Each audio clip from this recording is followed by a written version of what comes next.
Bueno, ya. Me voy a pasar a la pantalla de la presentación. Si tiene alguna duda, comentario o algo por el estilo, me lo hace saber a través del chat o, como les explicaba, bien pueden abrir su micrófono y me hacen la pregunta directamente.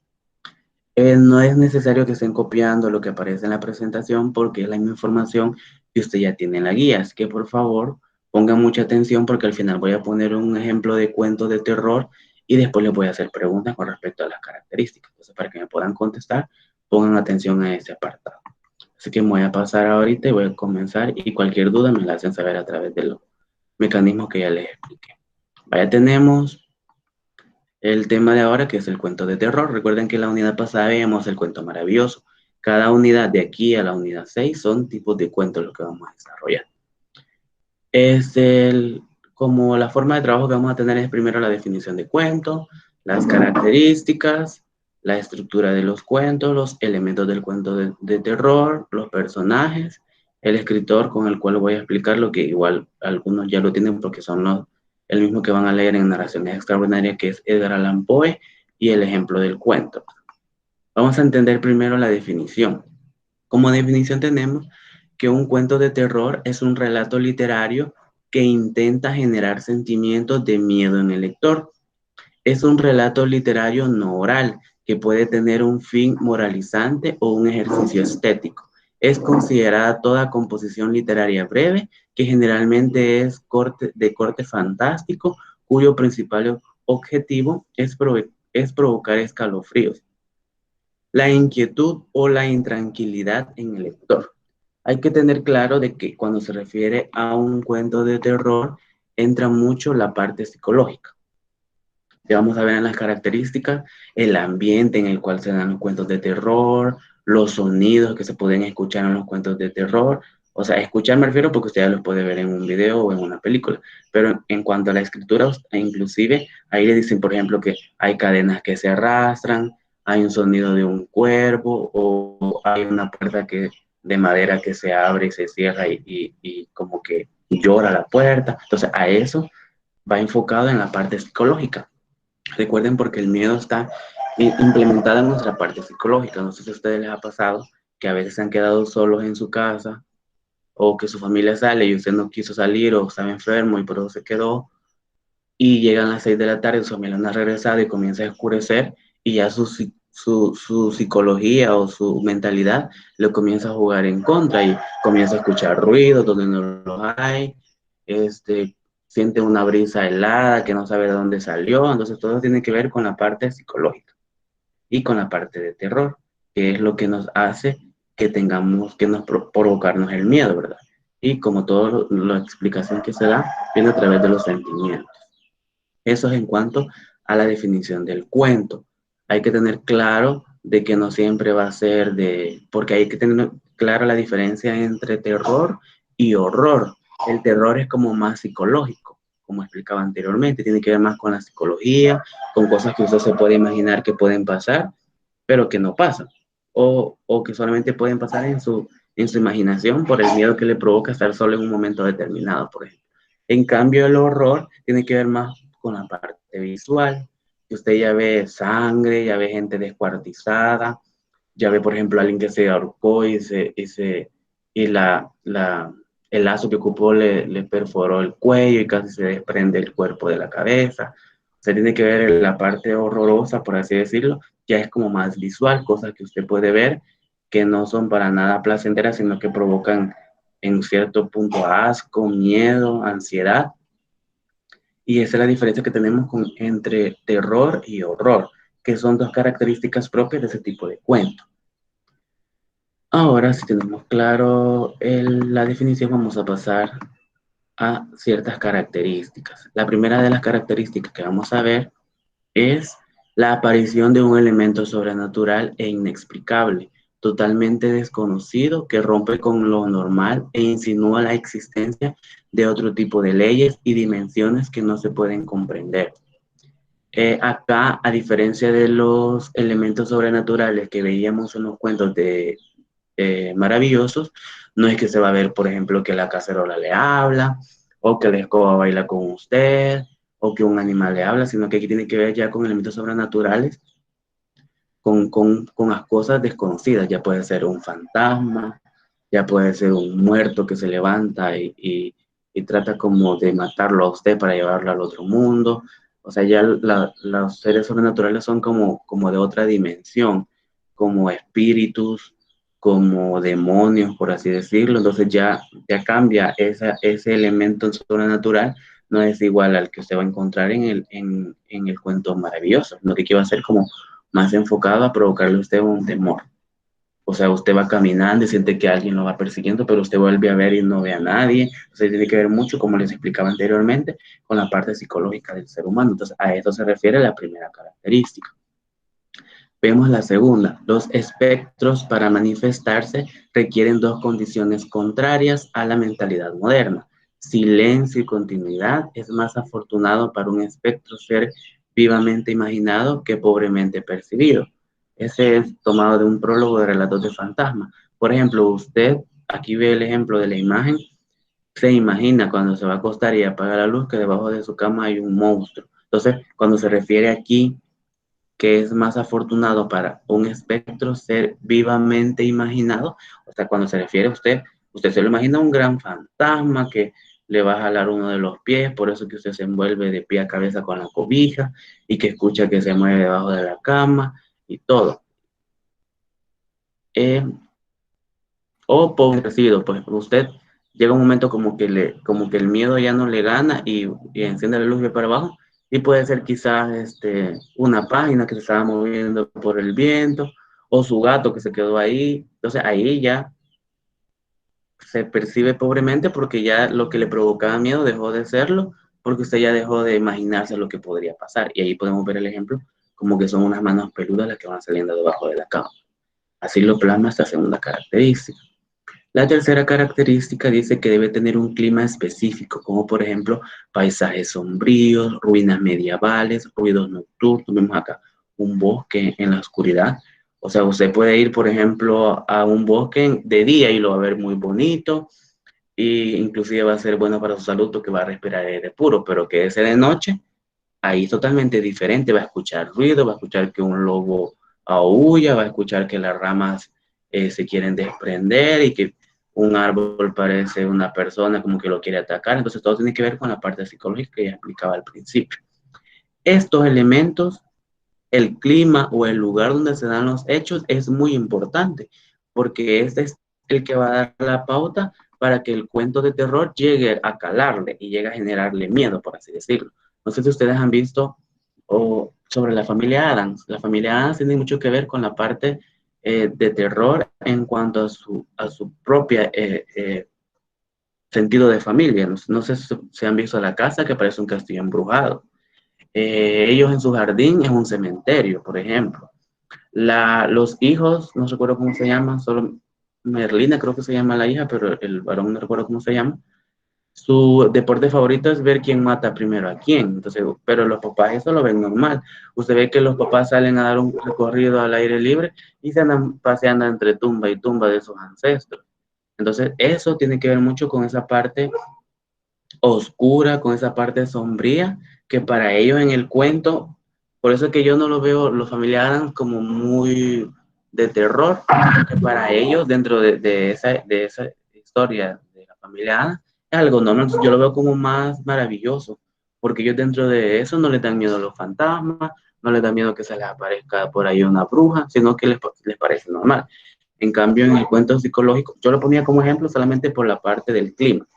O sea, la familia Adams en la parte del clima tiene todas las características de un cuento de terror porque se da en espacios oscuros, la casa donde viven es toda lúgubre, toda oscura, tiene ruidos nocturnos, cadenas que se arrastran, puertas que se abren y se cierran. Entonces, por ese aspecto sí, pero en cuanto al comportamiento de los personajes, más bien parece un cuento maravilloso porque ellos están acostumbrados a ese estilo de vida y no les provoca ningún miedo, ninguna sensación de terror. Hoy pasemos a la siguiente. El misterio se debe mantener a lo largo del cuento. O sea, no es, por ejemplo, cuando usted lea El gato negro o La gallina degollada de Horacio Quiroga, va a ver de que ese elemento que provoca el miedo, que la gente esté así como expectante, ¿y qué va a pasar? ¿Y qué va a pasar? Tienen que mantenerse hasta el final, porque si por ejemplo le dicen, ay, el gato es así, y el gato no tiene un ojo, pero al final ya no pasó de ahí, entonces ya el miedo que le provocaba saber qué pasaba con el gato ya dejó de existir.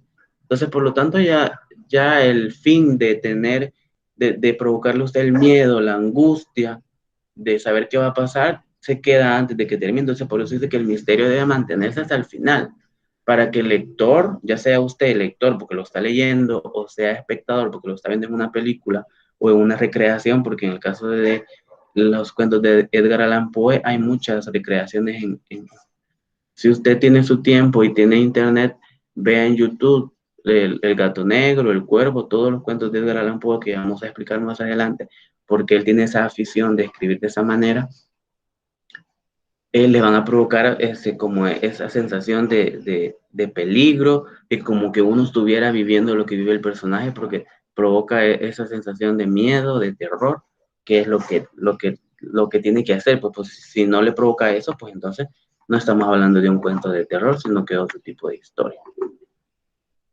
El siguiente, el nivel emocional debe ser más importante que la trama misma. O sea, aquí no importa mucho lo que está pasando, sino cómo se lo están planteando. O sea, lo que les decía a ustedes, que usted siente que lo van siguiendo y que de repente siente que una mano le va a tomar del hombro, ese nivel emocional que hace que el personaje vuelva a ver y que a usted lo asusta, que al final no es nada, sino que es su imaginación, es lo que le da como más énfasis a la historia. No tanto lo que está pasando, sino cómo usted se lo va relacionando. Porque como le digo a usted, usted cuando se queda solo, comienza a imaginar cosas que normalmente cuando hay otra persona no se las imagina. Pero cuando usted está solo, hay como ese estado que usted queda de quietud que hace que usted se comience a imaginar cosas que en realidad no existen. Entonces, a ese elemento está apostando esta característica. La siguiente se caracteriza por narrar situaciones especiales que enfrentan las víctimas ante situaciones de terror como la incertidumbre, la indefensión y quedar paralizado ante el miedo. La indefensión se refiere a que usted queda indefenso, o sea, que usted comienza a escuchar esos ruidos, comienza a escuchar que una escalera está moviéndose o que escucha ruidos de otros animales. Entonces, como usted está solo, siente esa capacidad de no hacerlo. No sé si ustedes, lo vamos a ver más adelante, pero se lo voy a adelantar acá. No sé si ustedes han sufrido de la parálisis del sueño. Y la parálisis del sueño consiste en que usted cae en como un estado de estar dormido.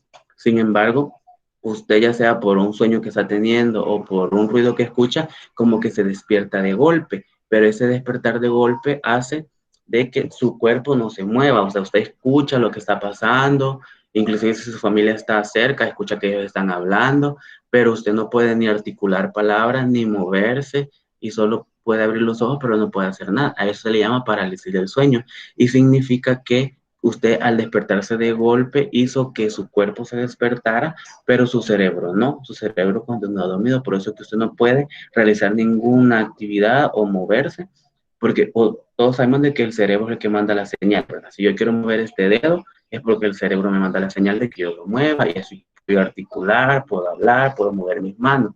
Pero si yo el cerebro lo tengo dormido, es cuando uno parece que estuviera como en otro, y uno siente miedo porque siente como que le están absorbiendo el alma.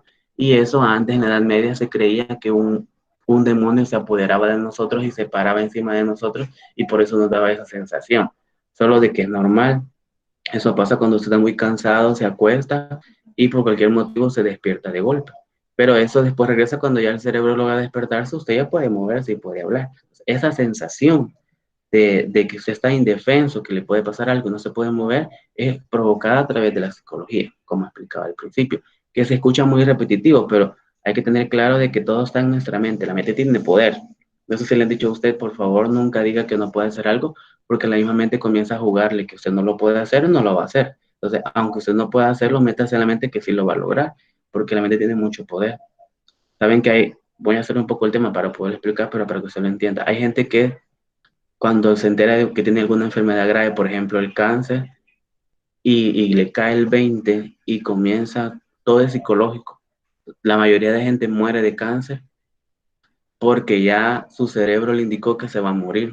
Entonces, por más que vaya a ponerse la quimioterapia, por más que siga el tratamiento, como él, su cerebro piensa que se va a morir, se muere. Entonces, mucha gente muere por esa parte psicológica, que ellos como que ya dejaron de seguir luchando y por lo tanto ya lo único que les espera es morirse.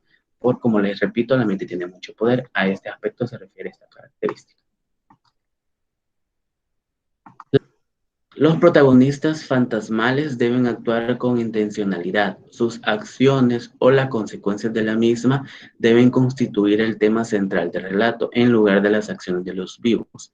Acá hace referencia, por ejemplo, si el cuento trata de, en el caso del gato negro, usted lo va a leer, el personaje principal, usted puede creer que son los dos esposos, sin embargo, el que tiene mucha relevancia es el gato, o sea que los personajes vivos, por así personajes secundarios.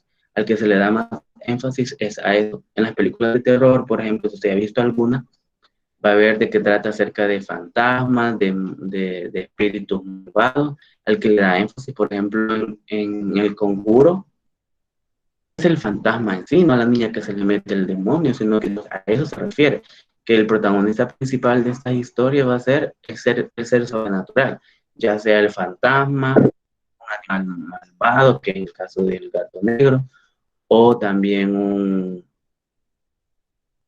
eh, vamos a ver un video posterior de la clase donde el personaje principal es un espantapaja. Entonces se va a ir viendo cómo el personaje sobrenatural es el que tiene mayor relevancia y es el que se vuelve protagonista de la historia.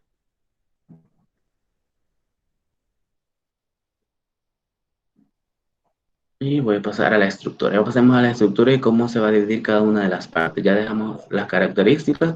No sé si hay alguna pregunta con respecto a lo que acabo de decir de las características para poder continuar ya con la estructura del cuento. Por favor, me lo hace saber. Me escribe ahí si tiene preguntas o no. No, bueno, voy a continuar. Bueno, vamos a pasar a la estructura y en la estructura nos dice de que el cuento inicia primero con una introducción o situación inicial. Acá se presentan los personajes, el tiempo y el lugar. En la introducción le va a decir, no sé, por ejemplo, en qué lugar se da, puede ser una cabaña, un bosque encantado, un castillo embrujado, una casa abandonada. El personaje principal, el ser humano, la persona viva va a ser una pareja, por ejemplo. El, el personaje sobrenatural puede ser un fantasma, un gato negro, en el ejemplo del gato negro, o un ser sobrenatural como un árbol que se mueve o cosas así. Entonces, aquí se da en la introducción. Es decir, a usted le presentan de qué va a tratar las cosas, por eso se llama introducción, el primero de los elementos de la estructura. El segundo elemento es el nudo o conflicto. El equilibrio de la situación inicial se rompe, se introduce un agente desconocido que perturba el orden del ambiente, los hechos perturbadores se incrementan hasta volverse insoportables. Aquí es cuando toma relevancia el, el, el fantasma o el personaje, ¿cómo decirlo? El fantasma o el personaje sobrenatural ya comienza como a dar señales de vida. O sea, aquí ya el alma perdida ya se comienza a meter al personaje principal. eh, el gato ya comienza a hacer las suyas y a generar desorden en la casa para que volver loco al esposo, o el fantasma se comienza a aparecer ya sea a un familiar o a otro. Entonces ahí ya comienza a darse esta parte como que provoca que ya vaya generando miedo, obviamente. Ahora pasemos a la tercera, que es la resolución o desenlace. Aquí el conflicto se resuelve y surge una nueva situación de equilibrio. La situación de equilibrio que había al principio, antes de que apareciera el hecho o el personaje sobrenatural, ya al final se regresa. Y usted ya lo puede ver, por ejemplo, en las películas, que llega un sacerdote y le saca el demonio a la personaje principal y como que ya todo vuelve a la normalidad, o el fantasma ya usted descubre por qué lo anda siguiendo, que porque tenía algo pendiente y usted logra hacer lo que tenía pendiente el fantasma y ya lo deja en paz, o el gato muere y ya lo deja de seguir y cosas así. A eso se refiere el final o el desenlace, que ya la parte que le estaba generando ese temor o esa persecución deja de existir y usted ya vuelve a un estado de equilibrio, a la normalidad como estaba al principio.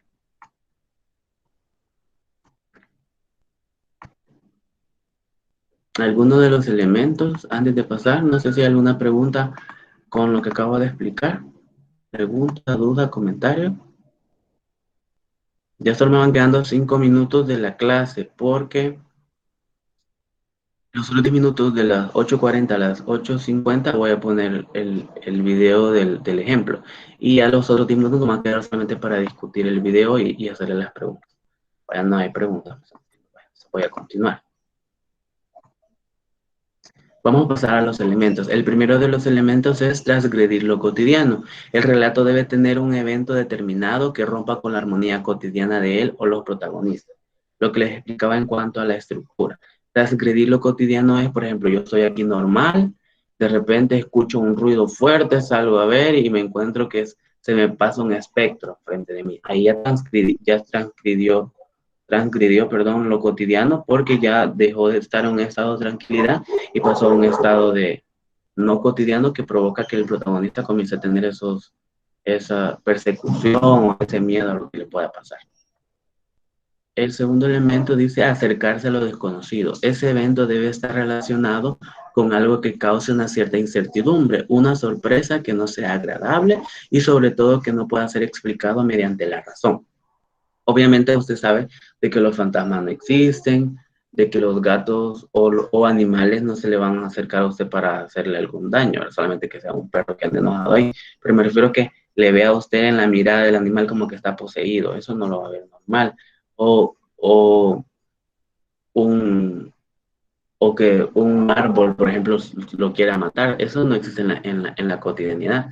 Sin embargo, dentro de los cuentos, eso es lo que va a generar, dice, acercarse a lo desconocido. Cuando usted ya comienza a ver esas ciertas cosas, es lo que le va provocando ese temor, ese miedo, esa incapacidad de que usted se siente, como decía al principio, que no se siente protegido y que si usted no se protege solo, pues ese elemento lo va a terminar matando o dejándolo sin que se pueda mover y se pueda defender. El siguiente es utilizar elementos sobrenaturales. Ese hecho inexplicable a través de la razón debe contar con características sobrenaturales. No es necesario que se trate solamente de un fantasma, también puede estar relacionado con actividades humanas difíciles de comprender por una mente normal. Por ejemplo, eso que se les mete un demonio y que usted puede girar toda la cabeza y que comienza a caminar sobre las paredes. Eso es algo sobrenatural que no necesariamente tiene que ver con un fantasma, no con otros elementos. Y la última dice poner en evidencia la condición de mortales, llevar al límite a los protagonistas para que sean conscientes de su mortalidad, de su incapacidad de sobrevivir a todo, poniendo en duda su supervivencia ante el horror que deben enfrentar, que se acerque a él, que va a morir o que va a asesinar a alguno de sus seres queridos. Ahí es cuando ya comienza como a intensificarse la historia y es como que alguno de los protagonistas o de los personajes ya como que se va a ser alcanzado por ese mal que lo quiere, ya sea el fantasma, o un demonio o un animal poseído. Vaya, los personajes siempre son agentes de terror, poseen determinadas características y actúan de manera tal que atemorizan a otros personajes o víctimas. Aquí podemos ver un ejemplo de este payaso que come niños.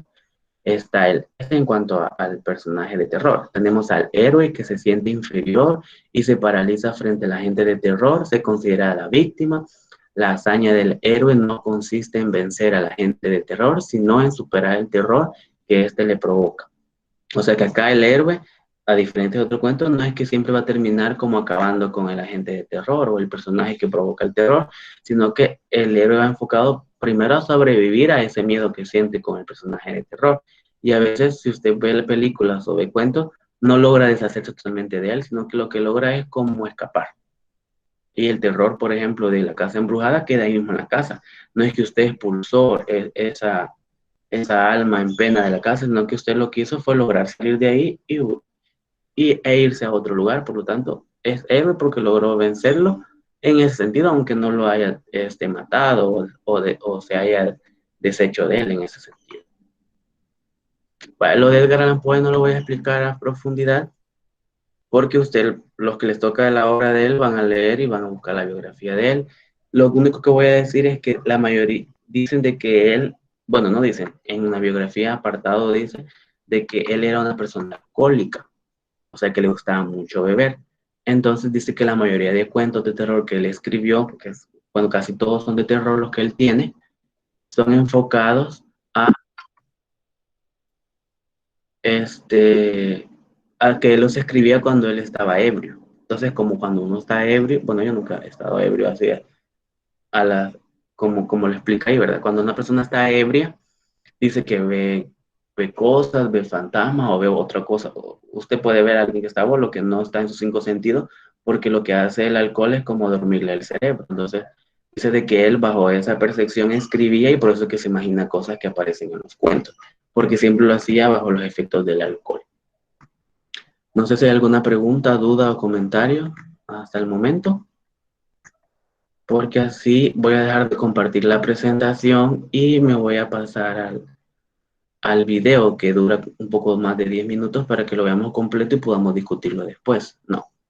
Entonces voy a dejar de compartir. Esperen. Voy a dejar de compartir la presentación ahorita y les voy a compartir el video. El video se titula La leyenda del espantapájaro. Entonces lo voy a poner, pero primero me confirman por favor si ya lo logran ver rápidamente para no perder mucho tiempo. Me confirma ahí si ya logra ver la pantalla de YouTube. Aquí me sale que sí, que la logran ver, pero no sé si los demás la ven. Sí. Entonces se lo voy a poner, dura un poco más de 10 minutos. Pongan mucha atención porque después de ver este video vamos a identificar las características y ya lo voy a comenzar a preguntar a cada uno. Por eso yo les decía eso, que tenía preguntas que me las hiciera saber. Entonces vamos a ver el video, póngale atención para que identifiquemos ahí los elementos del terror y después yo regreso. Ahorita voy a desconectar mi micrófono y mi cámara para que usted preste atención al video. Así que preste atención, cualquier duda la solucionamos después de ver el video.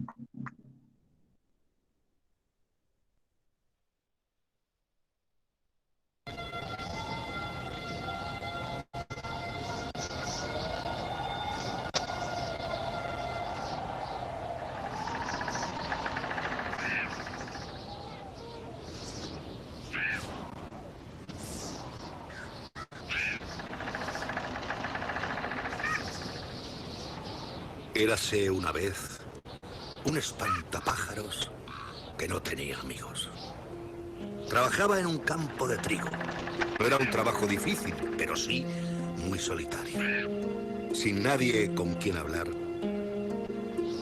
sus días y sus noches se hacían eternas. Lo único que podía hacer era mirar los pájaros.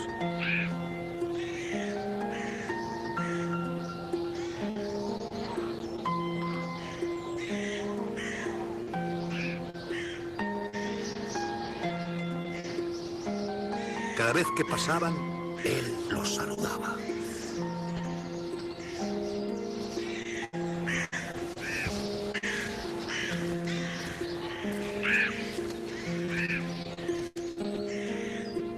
Pero ellos nunca respondían.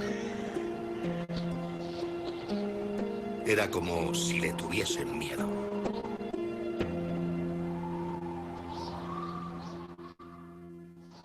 Un día, el espantapájaros hizo algo que estaba prohibido.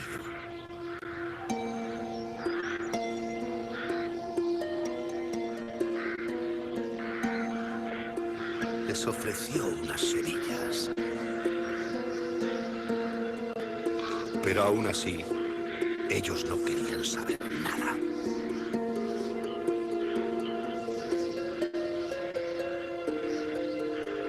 El espantapájaros se preguntaba por qué nadie quería ser su amigo.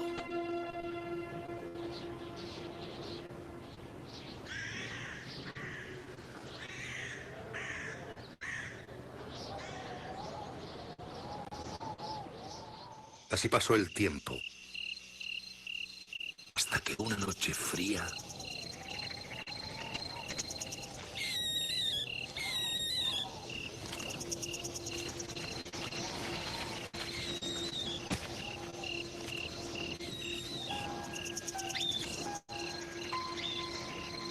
cayó a sus pies un cuervo ciego.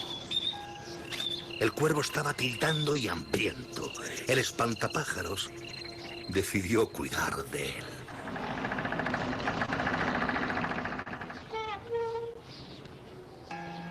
Tras varios días, el cuervo ciego mejoró.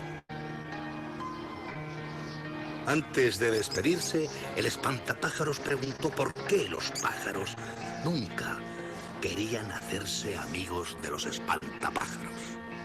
Y el cuervo explicó que el trabajo de los espantapájaros era asustar a los pobres pájaros que solo querían comer.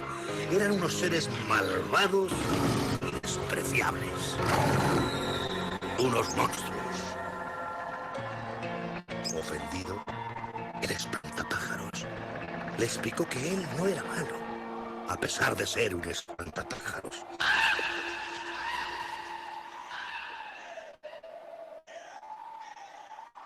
Una vez más, el espantapájaros se quedó sin amigos.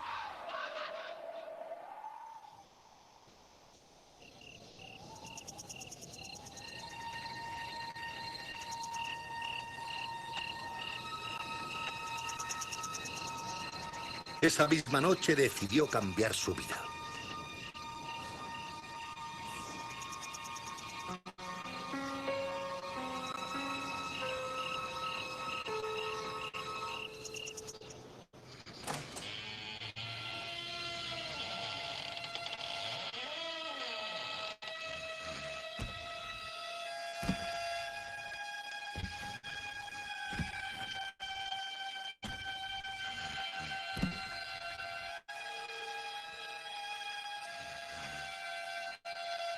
Despertó a su amo y le dijo que quería otro oficio, que ya no quería asustar más a los pájaros.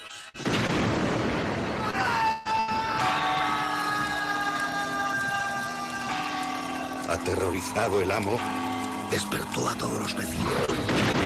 Les contó que su espantapájaros había cobrado vida y que esto solo podía ser obra del diablo.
Cerca del molino estaba el cuervo ciego. Sus compañeros le explicaron que los vecinos de la aldea estaban quemando un molino donde se intentaba esconder espantapájaros con una bufanda muy larga. El cuervo ciego entonces les explicó que ese era el espantapájaros bueno, el que le había salvado la vida. Conmocionados por la historia, Los cuervos quisieron salvar al espantapájaros, pero era demasiado tarde y ya no podían hacer nada.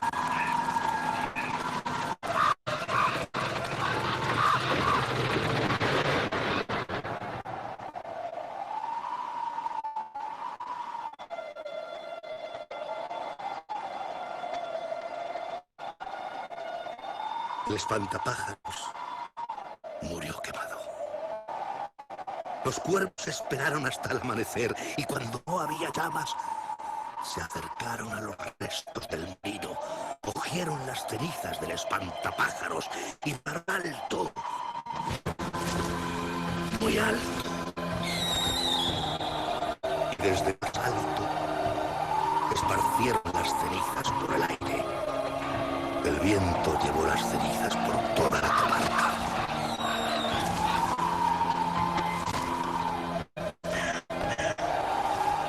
Las cenizas volaron junto con todos los pájaros y de esta manera el espantapájaros nunca volvió a estar solo, porque sus cenizas ahora volaban con sus nuevos amigos.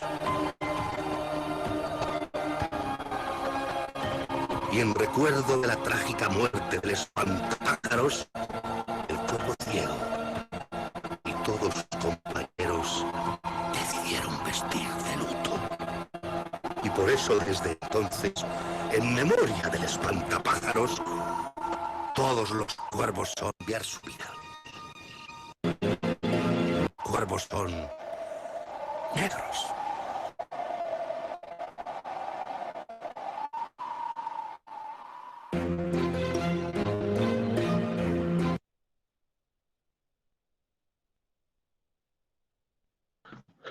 Vale, ahí veíamos, ay, disculpen que por quererlo detener lo atrasé, pero creo que la esencia del video sí lograron captarla a profundidad. ¿Me confirman, por favor? ¿Sí lograron entender el video? Sí, vale. Entonces necesito, me voy a pasar aquí con a la llamada que son ustedes.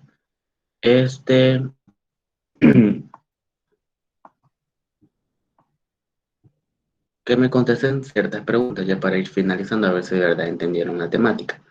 El primero, lo que me parece es Amanda Naomi. Escuche la pregunta, Amanda Naomi, y cuando se la haga ya abre su micrófono y me contesta. ¿Qué elemento usted pudo encontrar en el video sobre la leyenda del espantapájaros para que se pueda catalogar como un cuento de terror? Solo uno. Tiene muchos. Yo también expliqué varios con el ejemplo del gato negro y con otros cuentos que yo estaba dando en la clase. Pero mencióname usted qué elemento usted puede identificar ahí para que se pueda catalogar la historia como cuento de terror. Naomi, por favor. Que hay un ser sobrenatural. ¿Y cuál es el ser sobrenatural en esa historia? El espantapájaros. Muy bien. Gracias, Naomi. Ya puede cerrar su micrófono. Ahí vemos un ser sobrenatural que es un espantapájaro, porque como todos sabemos, los espantapájaros son hechos a base de un palo, que es como una cruz que lo ponen en medio de donde están la siembra de lotes, y ahí le ponen ya sea de ropa, le ponen una cara de paja o algo para evitar que los pájaros lleguen y se coman el maíz, ¿verdad? Perdón, entonces vemos que es sobrenatural porque en esta historia ese espantapájaro como que tiene vida y es así como asusta a su dueño o al dueño de la casa donde él es espantapájaro. Muy bien, Naomi, muchas gracias. Ahora voy con Christopher Adonis. Christopher Adonis. ¿Cuál es el ambiente? Naomi ya nos hablaba sobre un elemento que es el personaje sobrenatural, pero ¿cuál es el ambiente que nosotros vemos en el cuento para decir, este es un cuento de terror? Inclusive usted lo puede ver desde que comienza, ¿verdad? No sé si lo puede identificar, Christopher Adonis. Abre su micrófono y me cuenta, por favor. Como cuento de terror. Pero ¿cuál es el ambiente que se percibe al principio del para que usted pueda determinar, ah, este sí es un cuento de terror, como yo lo explicaba.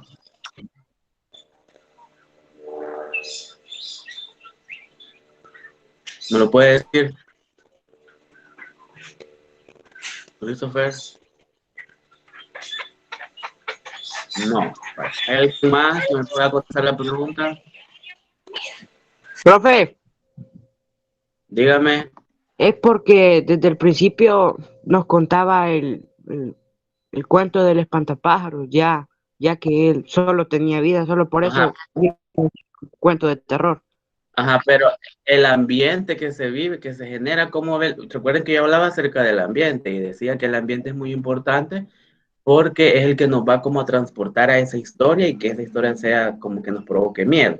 Entonces, ¿cuál es el ambiente que usted vea desde el principio? Nomás va empezando, se puede ver el ambiente. ¿Cómo lo ve usted? Yo hablaba Profe, acerca de un ambiente, inclusive ponía el ejemplo la familia Adams. Dígame, Marvin. el viento, en cómo sopla el viento. Como sopla el viento es una parte, gracias Marvin, es una parte del ambiente. Usted puede ver que es oscuro, desde el principio se ve que es oscuro, que es lúgubre, lo que decía Marvin, el viento. O sea, entonces eso ya nos transporta, ya nos da un ambiente de terror y nos hace de que nosotros como espectadores, porque en este caso somos espectadores porque estamos viendo el video, ya nos vayamos como metiendo en esa atmósfera de temor, de miedo y de todo. Gracias al que contestó. Vamos a ver la última pregunta. Vamos a ver, Sacha Galdames. No sé si está. ¿Me escucha, Sacha? ¿Me confirma si me escucha? Ahí está. Vamos a ver, Melanie, Giselle. Hasta se salió. Pregunté. Jacob Isaías Flores. ¿Me confirma si me escucha? Para poder hacer la pregunta. La pregunta que voy a hacer, bueno, como no me confirman si me escuchan, la voy a hacer y bueno, Jacob dice que sí. Vale. Yo hablaba sobre un elemento auditivo que provoca que tiene que ver con mucho con los ruidos. Usted lo pudo identificar en el video, en qué parte del video escuchó ese elemento auditivo con respecto al ruido que a usted le provoca esa sensación de miedo. Jacob, ¿me podría contestar la pregunta, por favor? Abre su micrófono y me contesta. ¿Me puede repetir la pregunta? Dígame. ¿Me puede repetir la pregunta? No le entendí lo que me dijo. Va, yo explicaba, estaba dando el cuento de terror y sus características y elementos, que hay aspectos referidos al sonido, a ruidos, por ejemplo, que se dan en los cuentos de terror, que provocan la sensación de que a usted le dé miedo. En el video veíamos un elemento bastante, o sea, que se puede identificar fácilmente. No sé si usted lo pudo identificar, a cuál elemento me refiero. Yo hablaba acerca de que se pueden escuchar cadenas que se arrastran o cosas o ruidos de cosas que se rompen, cosas así, pero en el cuento que acabamos de ver del pájaro, de la leyenda del espantapájaro, perdón, vemos uno de los que yo mencionaba y que es muy claro. No sé si me puede decir. O si no es Jacob, alguien más me podría contestar la pregunta que lo haya escuchado en el video. Si no, lo voy a decir yo porque ya no tengo mucho tiempo. Bueno, el elemento que yo hago referencia es cuando, no sé si lograron ver cuando el espantapájaros decide entrar a la casa de su dueño para decirle que se quiere dedicar a otra cosa. Se escucha claramente cuando abre la puerta y ese ruido que genera la puerta, que inclusive desde ese ruido, la persona que está dormida ya se despierta y comienza como a tener ese temor cuando ya se le acerca el espantapájaros. O sea, a eso me refería. Vaya, entonces llegaría hasta acá. Voy a dejar de grabar la clase porque ya terminamos.